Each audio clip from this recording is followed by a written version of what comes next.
a volver a grabar. Muy bien, bienvenidos a la tercera parte de la clase de modelos evaluativos y curriculares. Hoy tengo la lengua como enredada. Estamos analizando los tipos de preguntas, ¿sí? Qué características tienen y cómo se diseñan. Por ejemplo, la pregunta cerrada de cómo construir una pregunta de selección múltiple con única respuesta. Entonces hablábamos que tiene un enunciado, un conector, 4 opciones de respuesta identificadas con letras. Además, una la correcta, porque pueden haber varias válidas, pero solo una es la correcta.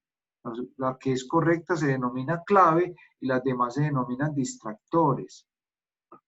Este guía es una guía. Hay una guía que también se usa para el correcto diseño, porque normalmente las preguntas cerradas terminan siendo memorísticas y eso no es correcto. Por ejemplo, preguntando por fechas, nombres específicos.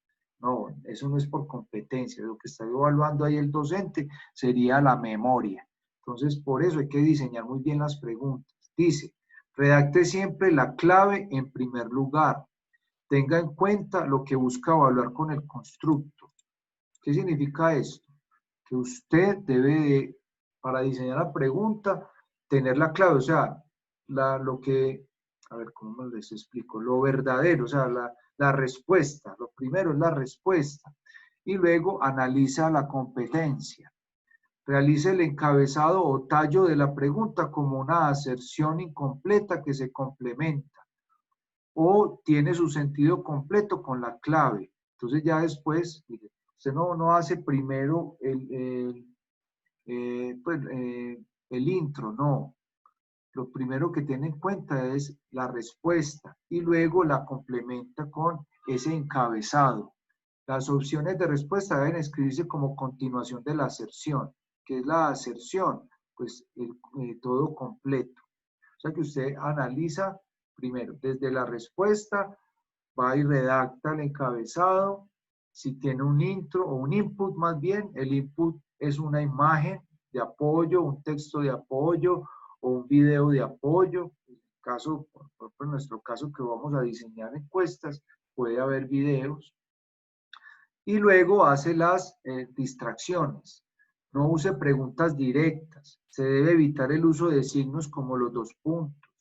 Por decir, en el arte se debe tener en cuenta tanto la estética como y 2 puntos. A eso no está bien. ¿Sí? O los puntos seguidos. Eso se debe evitar.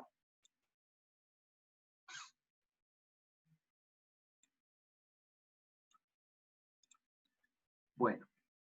Las opciones de respuesta deben ser homogéneas en la extensión. Ustedes han visto que hay respuestas, por ejemplo, la población mundial asciende a tanto y tanto porcentaje.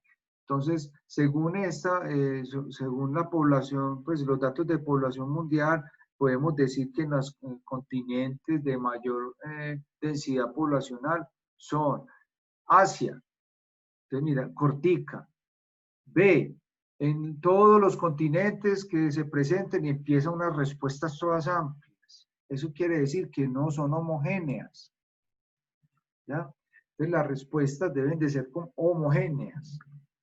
Utilice un vocabulario adecuado para la población objetiva más bien.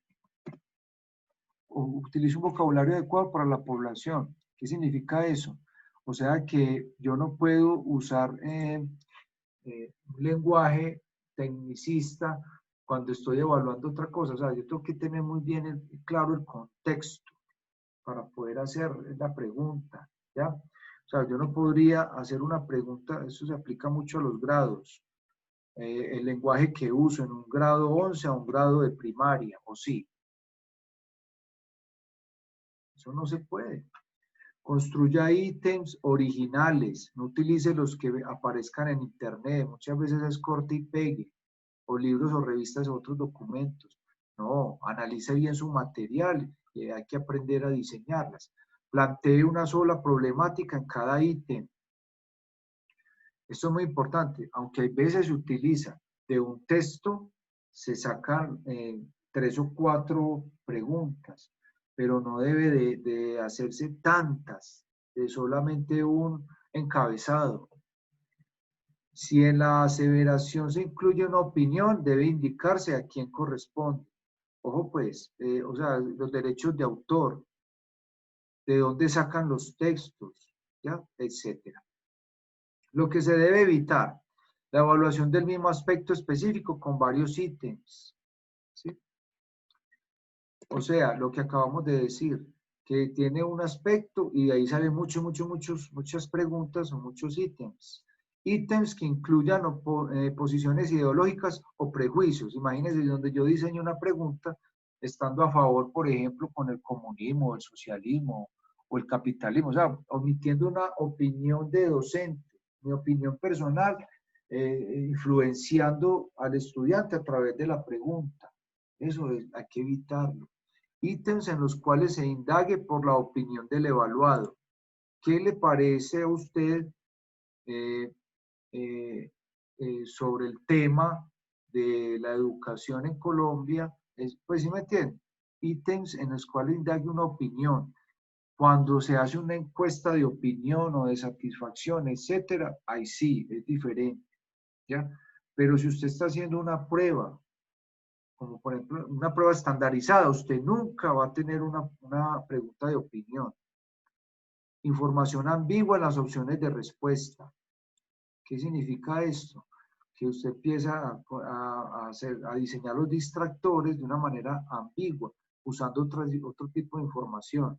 Discriminación muy fina entre las opciones de respuesta. Entonces, aquí, discriminación muy fina. ¿Qué significa esto? Que las opciones de respuesta, ¿sí? No se puede aclarar, por ejemplo, una problemática de una forma muy específica, o sea, que desvirtúe como el intro o el enunciado. Presencia de información presentada en forma distinta o como se presenta en el proceso educativo. Entonces, preguntar una cosa y poner opciones de respuesta de otra cosa. Aseveraciones muy generales, no sirven. Aseveraciones negativas, eso termina siendo opinión. Oraciones demasiado largas y complejas. Incluir dos ideas en una aseveración, a menos que se trate de apreciar una relación de causa y efecto. Entonces, incluir dos ideas, porque es que tantas ideas confunden. Los distractores y la clave.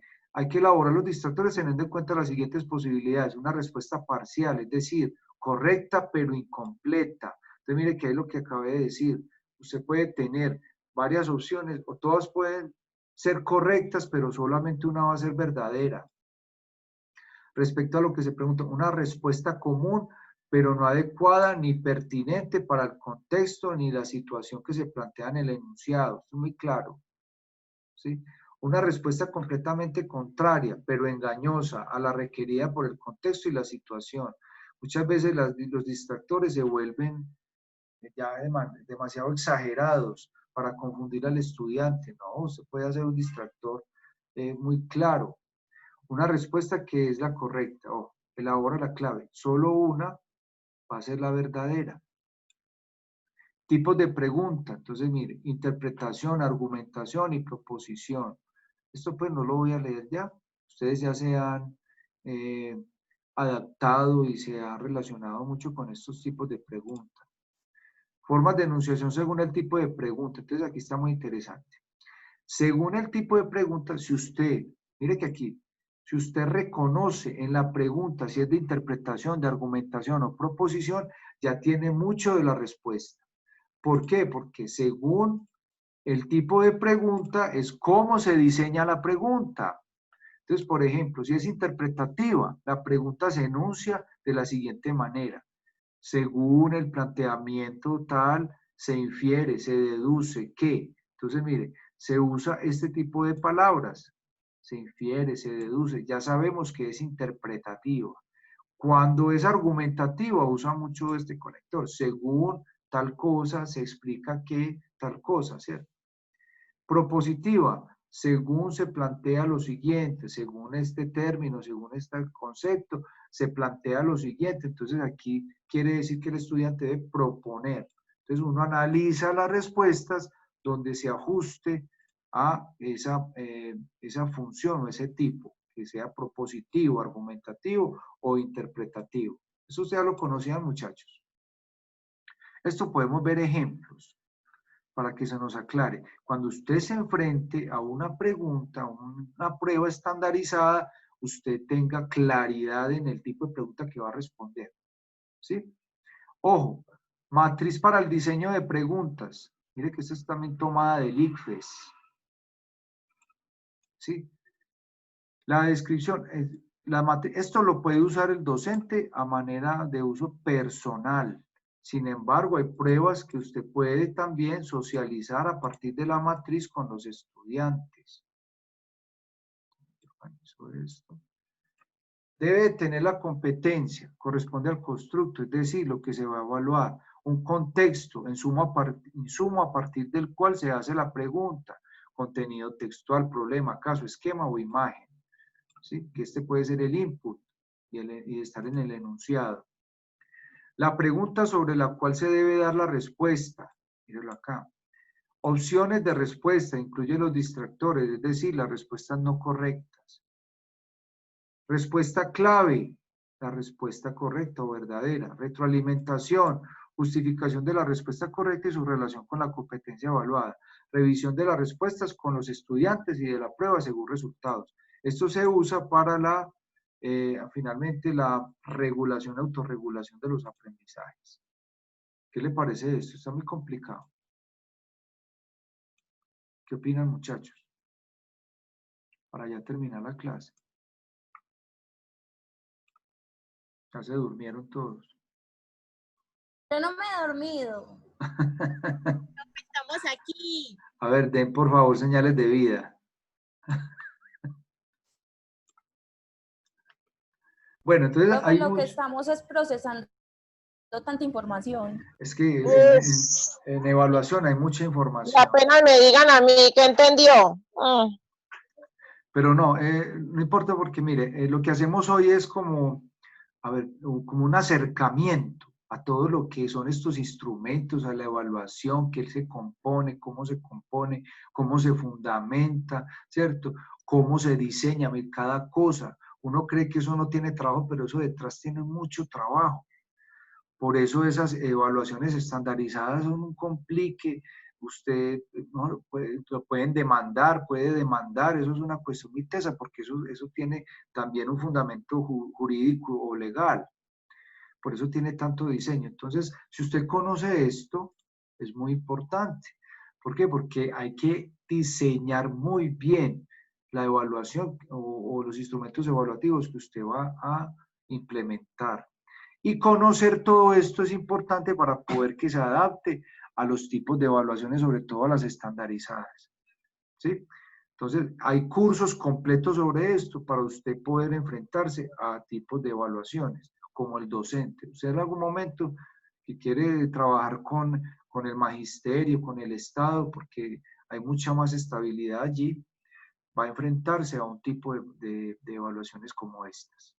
Pero ahí vamos a ir analizándolo. Este es un abrebocas, pues, para que podamos hacer el proyecto, la propuesta, más bien, de encuesta, para analizar la evaluación que ustedes están viviendo en la actualidad. Además, también vamos a analizar un documento, la próxima clase lo socializo, que emitió el Ministerio de Educación Nacional sobre cómo se debe de evaluar con respecto, pues, a esta situación de la contingencia que estamos viviendo. Porque todo debe cambiar, la visión de la educación, la evaluación, los modelos, los métodos, todo debe cambiar. Si, por ejemplo, en algún caso llegamos paulatinamente a la presencialidad, a las aulas nuevamente, todos estos elementos van a seguir usándose, estar en vigencia y se van a potencializar más. Por eso ustedes deben de buscar estudiar algunos de los diplomados que ofrecen de manera gratuita o solamente pagas, por ejemplo, el diploma para aprender sobre docencia virtual. Yo he hecho varios diplomados y me han resultado muy útiles sobre docencia virtual. Entonces, de pronto puedo enseñarle algunos links sobre algunas instituciones que plantean esto. Si quiere, hace el curso y si quiere, pues paga el diploma, si no, no lo paga, pero queda con el material del curso. ¿Qué le parece eso?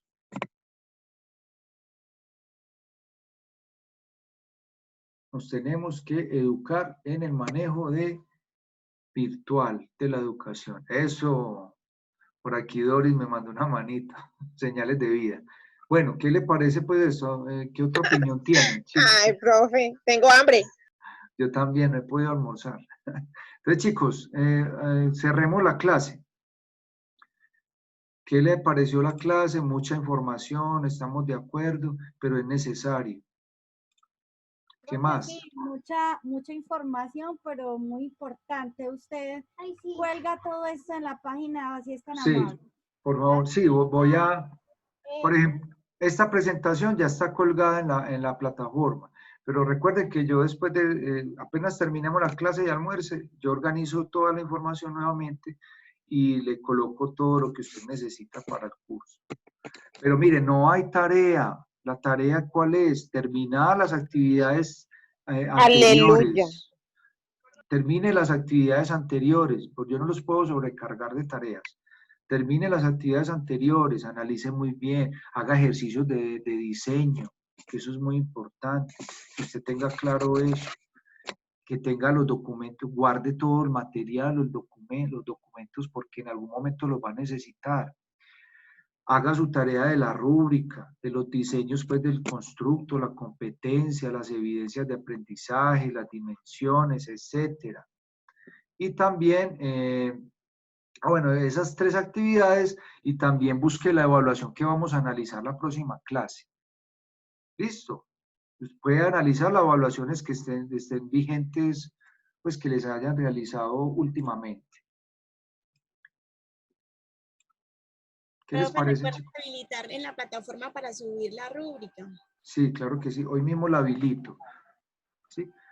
Bueno, otra conclusión. Saquemos una conclusión del tema. Mire todo lo que tuvimos que ver.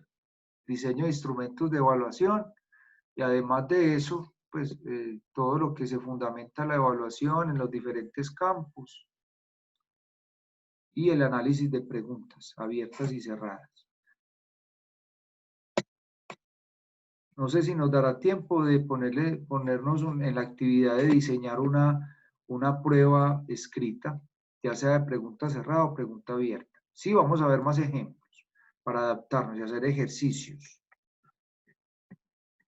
Pero el diseño, que era otro taller que lo íbamos a hacer en presencialidad, no sé si nos dé tiempo, pero entonces ahí queda la inquietud.